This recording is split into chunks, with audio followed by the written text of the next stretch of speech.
in this question there is need to find area. Air enters a steady nozzle at 20 bar.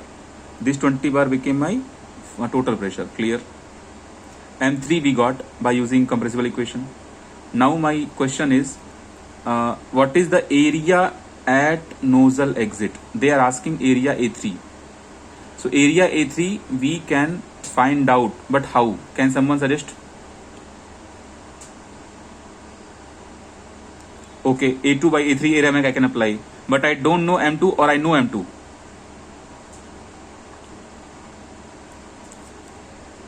Yes, we know M2 and M2 is 1 here. Yes, so I will apply area from here, and this area A3 we have to find out. Almost done, right? This A2 we can find out. So again I am changing the page.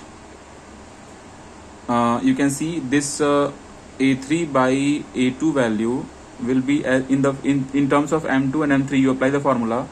This M2 you substitute here, and this M3 just now we have got using pressure relation, and this A2 is given in the question itself. So we got the A3 value. Just take down the A3 value, 38.60 centimeter square.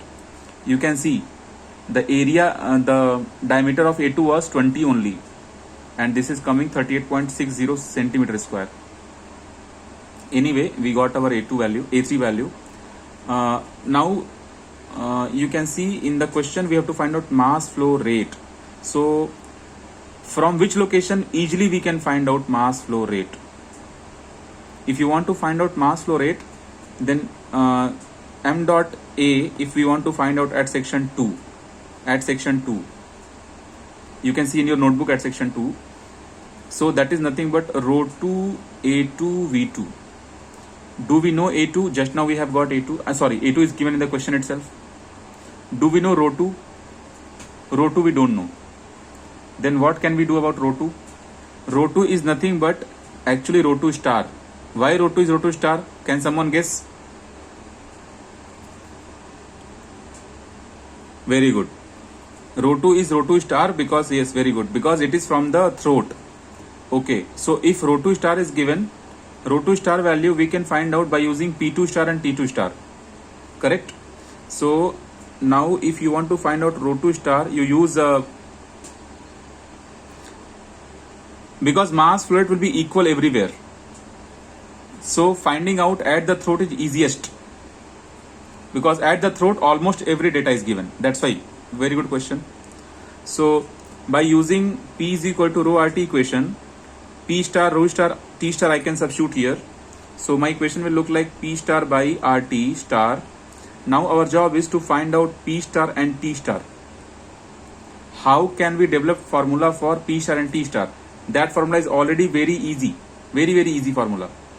Just in P naught by P value, you put M is equal to 1, then you will be getting this P as P star. P naught is already given in the question. Correct? This M you have to put 1. So your P star will come. Some P star value will come. And after that, in same way, T naught by T you apply in terms of Mach number. There you put Mach number as 1. And if you are putting your Mach number as 1, then again this T will be T star. T naught is given in the question. So this T star you can find out. So save your answer for P star, save your answer for T star. So you got your rho 2 star. Then area is given. This V2 value you can substitute as V2 star. That will be nothing but A2 star. Correct? And A2 star is nothing but under root gamma R T2 star. So just now we have got T star. So substitute here T star value. Multiply all the answers, you will be getting M dot A. M dot A will come as 9.11 kg per second. Verify at home, you should get this answer, 9.11 kg per second.